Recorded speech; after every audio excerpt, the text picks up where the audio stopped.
గెలిస్తే బాగుంటుంది అనుకుంటున్నారు? పరిపాలన శుభ్రంగా ఎవరు చేస్తే వాళ్ళే గెలుస్తారు. అదే ఇప్పుడు మీరు చంద్రబాబు గారి పరిపాలన చూశారు, జగన్ గారి పరిపాలన చూశారు, వీళ్ళిద్దరిలో ఎవరు బాగా చేశారు అనుకుంటున్నారు? మరి చెప్పుకోవాలంటే చంద్రబాబు గారి మీద జగన్ గారి పాలన బాగుంది. పథకాలు అవనివ్వండి, అమ్మఒడి అవనివ్వండి, రైతు భరోసా అవనివ్వండి, ఇతర పథకాలన్నీ కూడా బాగున్నాయి. మరి ఈ పథకాలు పెట్టడం మంచిదే అంటారా? మంచిదండి, చెడ్డ ఏముందా? అంటే ఇలా పథకాలను పెట్టి ప్రజలను సోమరిపోతులు చేస్తున్నారు. సోమరిపోతులు చేస్తారంటే సోమరిపోతులు ఎందుకు చేస్తారు? ప్రభుత్వం నుంచి వచ్చే సొమ్ము ఇంతవరకు ఏ సీఎం వేయలేదు కదా. మరి ఈయన చేశారు, పాలన బ్రహ్మాండంగా చేసినట్టే కదా. అది కాకుండా దేంట్లోనూ కూడా అవినీతి అన్నది లేకుండా, ఎటువంటి లంచం లేకుండా డైరెక్ట్ అకౌంట్ పడడం చాలా శుభ్రమే కదా, మంచిదే కదా. సోమరిపోతులు ఎందుకు అవుతున్నా? సోమరిపోతులు అమ్మానండి ఆయన ఏమన్నా శుభ్రం బతకంటారా బాబు అని చెప్పాడు తప్ప సోమరిపోతులు అవ్వమని చెప్పలేదు. ఈ పథకాలు పెడితే సరిపోయేదా? అభివృద్ధి కూడా కావాలని చంద్రబాబు గారు అంటున్నారు కదా. మరి అభివృద్ధి జరగలేదని ఎవరన్నారు? అభివృద్ధి రైతు భరోసా కేంద్రాలు కట్టారు, సచివాలయాలు కట్టారు, అభివృద్ధి కదా అది. మరి కొన్ని వేల ఉద్యోగాలు వేసినట్టే కదా. ఇప్పుడు వాలంటీర్లు అవనే ఉండే, సచివాలయం జాబులు అవనే ఉండే, ఏమైనా సెక్రటరీ జాబులు ఇవన్నీ కూడా మరి జాబులు ఇచ్చినట్టే కదా. మరి ఏమన్నా తూతు మాత్రం జాబులు కినాయి. వాలంటీర్ల జాబే కదా అంటున్నారు. అది వాలంటీర్ జాబ్ కాకపోవడం కాదు, ఎంతైనా ఇవాళ వచ్చి అలా చేసేవాళ్ళు ఎవరు? కరోనా వచ్చిన తర్వాత వాలంటీర్ లేకపోతే మన అవస్థలు అయిపోయాను. ప్రతి రాష్ట్రం కూడా అల్లకొలం అయిపోయినాయి కదా. మన రాష్ట్రం ఎంత శుభ్రంగా ఉందా? అది మంచిదా కాదా? అది మరి వాలంటీర్ లంచాలు తీసుకుంటున్నారు మీ దగ్గర? వాలంటీర్ మా దగ్గర లంచాలను తీసుకోవట్లేదు, మా సైడ్ అయితే లేదు. అది లంచాలేం లేదు. మరి చంద్రబాబు గారు పవన్ కళ్యాణ్ గారు ఇద్దరు కలిసి పోటీ చేస్తున్నారంటే జగన్ గారికి ఎఫెక్ట్ అంటే ఏమండి, చేసిన పథకాలు అన్నీ గుర్తుండి రేపు పొద్దుట అన్న రోజుని ఏమి అన్ని ఆలోచన లేకుండా ఓటింగ్ పడితే జగన్ గారే గెలుస్తాడు. అది జగన్ గారే గెలుస్తాడు. జగన్ అన్న జగన్ జగన్ ఎందుకని జగన్ గారు బోల్ సంక్షేమ పథకాలు బోల్ అన్నీ చేయూత పథకం, అమ్మ ఒడి, అందరూ మరి వాలంటీర్లు ఇంటికి పట్టుకొచ్చేస్తున్నారు. ఇంకేం కావాలి? అంటే ఇలాంటి పథకాలు పెడితే సరిపోద్దా? రోడ్లు వేయాలి, అభివృద్ధి కూడా కావాలి. రోడ్లు వేస్తారన్న, మధ్యలో కరోనా వచ్చింది, తర్వాత ఇంకా బోళ్ళు ఇబ్బందులు పడ్డారు.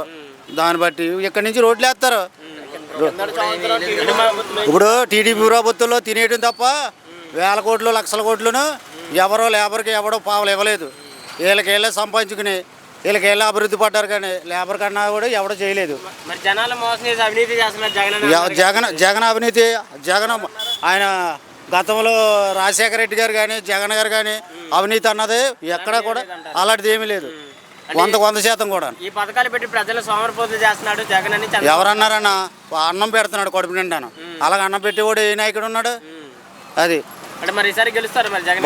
నువ్వు 90%. మరి చంద్రబాబు గారు పవన్ కళ్యాణ్ గారు ఇద్దరు కలిసి పోటీ చేస్తున్నారు. వాళ్ళు ఇలాగ సముద్రానికి వాక్ కొట్టుకుపోతారు సునామీకి.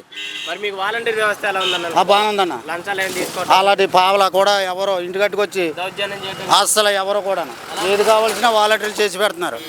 మరి ఇక్కడ ఎమ్మెల్యే గారు ఎవరన్నా? ఇక్కడ ఎమ్మెల్యే గారు అన్నది ఇంకెవరిని నిర్ణయించలేదు. అంటే ఇప్పుడున్న వాళ్ళు ముదునూడి ప్రసాద్ రాజు గారు. ఆయన గారి పరిపాలన ఎలా ఉంది? బాగానే ఉందన్న. అంటే జనాల్లోకి రావటం, జన సమస్య తెలుసుకోవటం కానీ అన్ని బాగానే చేసుకుంటున్నాడు. ఒకవేళ ఆయన గారికి సీట్ వస్తే మళ్ళీ గెలిచే అవకాశం ఉందంటారా? ఉందన్న. గెలిచే ముఖ్యమంత్రి జగన్మోహన్ రెడ్డి కావాలి. జగన్మోహన్ రెడ్డి గారు ఎందుకని జగన్మోహన్ రెడ్డి గారు? సంక్షేమ పథకాలు 400 సంక్షేమ పథకాలు ఇచ్చిన పథకాలు బట్టి పెట్టి జగన్మోహన్ రెడ్డి రావాలని అందరూ కోరుకుంటున్నారు. మరి ఈ పథకాలు ఇస్తే సరిపోతుందా? రోడ్లు వేయాలి, రోడ్లు వేస్తున్నారు. రోడ్లు కూడా పనులు అవుతున్నాయండి, పనులు కూడా వేగంగా జరుగుతున్నాయండి. అంటే ఈ 5 సంవత్సరాలు చేయలేపారు, ఈసారి వచ్చి ఏం చేస్తారు? ఖచ్చితంగా ఓడిస్తామని చెబుతున్నారు. మరి జరగని పని అండి అది. జరగదంటారు? జరగదండి. మరి ఇప్పుడు మరి చంద్రబాబు గారు పవన్ కళ్యాణ్ గారు ఇద్దరు కలిసి పోటీ చేస్తున్నారు. 3 పార్టీలు ఓటైనా 4 పార్టీలు ఓటైనా జగన్మోహన్ రెడ్డిని ఓడించాక ఎవడో అవదండి. మరి వాళ్ళిద్దరిని చూసి జగన్ భయపడుతున్నారంట కదా? అంత సీన్ లేదండి. జగన్మోహన్ రెడ్డి సింగిల్గా పోటీ చేస్తాడు, సింగిల్గా నెగ్గుతాడండి. ఎందుకని అంటే ఇద్దరు కలిసి పోటీ చేస్తాడు కదా? మరి అలాగని సరే సింగిల్గా పోటీ చేస్తాడు, సింగిల్గా నెగ్గుతాడండి. ఇప్పుడు మరి జగన్ ఒక సైకో పనులు చేస్తున్నాడని పవన్ కళ్యాణ్ గారు అంటున్నారు, రౌడీజం చేస్తున్నారని. వాళ్ళు చేస్తున్నారు అండి పాప, మనం చేయట్లేదు. జగన్మోహన్ రెడ్డి ఏం చేయట్లేదు, ఆయన చేస్తారు తప్ప మనం చేయట్లేదండి. జగన్మోహన్ రెడ్డి గారు నిజాయితీపరిగా నిక్కర్సగా పచ్చిపాతం లేకుండా పార్టీకి పని చేస్తారు. లాక్డౌన్ టైంలో కూడా 2 సార్లు రేషన్ బియ్యం ఇవ్వడం కూడా జరిగింది. జగన్మోహన్ రెడ్డి గారు మోడీ గారి ఆధ్వర్యంలో ఇంతగా అభివృద్ధి ఎవరు చేయలేరండి. మేము గెలిచిన తర్వాత వైసీపీ నాయకుల్ని రోడ్ల మీద కొడతాం అని చెబుతున్నారు, బెదిరిస్తున్నారు. అంత సీన్ లేదు, అంత అలాగే జరగదు పని అది. అలాంటిది అలాంటి పొగారు లేపుతారు తప్ప ఏముండదండి.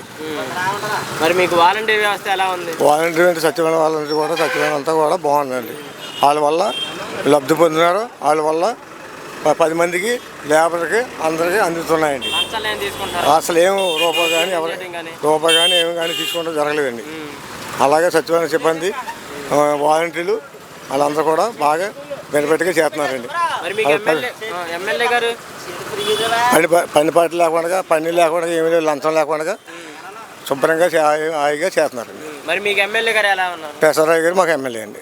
అంటే మరి జనాల్లోకి రావటం కానీ జనాల సమస్య తెలుసుకోవడం కానీ చేస్తున్నారా? బాగా చేస్తున్నారండి. అంటే అసలు జనాలు పట్టించుకోవట్లేదని అంటే ఏంటంటే ఇది ఏదో మా ఎట్ వాటర్ బేవర్ వెళ్ళిపోయిందని చెప్పేసి పొగారు లేపుతున్నారు తప్ప జిల్లా వెళ్ళిపోయిందని పొగారు లేపుతున్నారు తప్ప పొగారు లేపడం కరెక్ట్ కాదు. అది వెళ్ళాలని వెళ్ళినందుకు 150 మంది ఎమ్మెల్యేలు, ఒక ఎమ్మెల్యే వల్ల జరగబడేది ఆయన చేసేదని చెప్పేసి పొగారు లేపారు. అది అంతవరకు కరెక్ట్ కాదండి. అది నా మాట చేస్తున్నామండి. మరి ఇక్కడ ఎమ్మెల్యే గారు ఈసారి గెలుస్తారనుకుంటున్నారా? తప్పనిసరిగా వెళ్తారండి, తప్పనిసరిగా వెళ్తారు. జగన్మోహన్ రెడ్డి 120 సీట్లు పైన జగన్మోహన్ రెడ్డి ముఖ్యమంత్రి. వైఎస్ షర్మిల గారు కాంగ్రెస్ పార్టీలో జాయిన్ అయ్యారు. ఇక్కడ ఏమి లేదండి, అక్కడ మన ఆంధ్రాలో ఏముండదండి. మరి కాంగ్రెస్ పార్టీకి అధినేతగా పెట్టారు కదా మరి ఇప్పుడు. అవునండి, పెట్టినా మనకి ఇక్కడ ఉండదండి. ఓట్ల చీల అవకాశాలు ఉంటాయి. మరి చీలంటే కాంగ్రెస్ పార్టీలో ఉన్నారు కాబట్టి కొంతమంది వెళ్తారు తప్ప వైసీపీ చేసిన వైసీపీ చేస్తారండి. ఇబ్బంది ఏమి ఉండదు, ఇబ్బంది ఏమి ఉండదు సార్. గెలుస్తారు మరి కంపల్సరీగా వెళ్తారని కోరుకుంటామండి.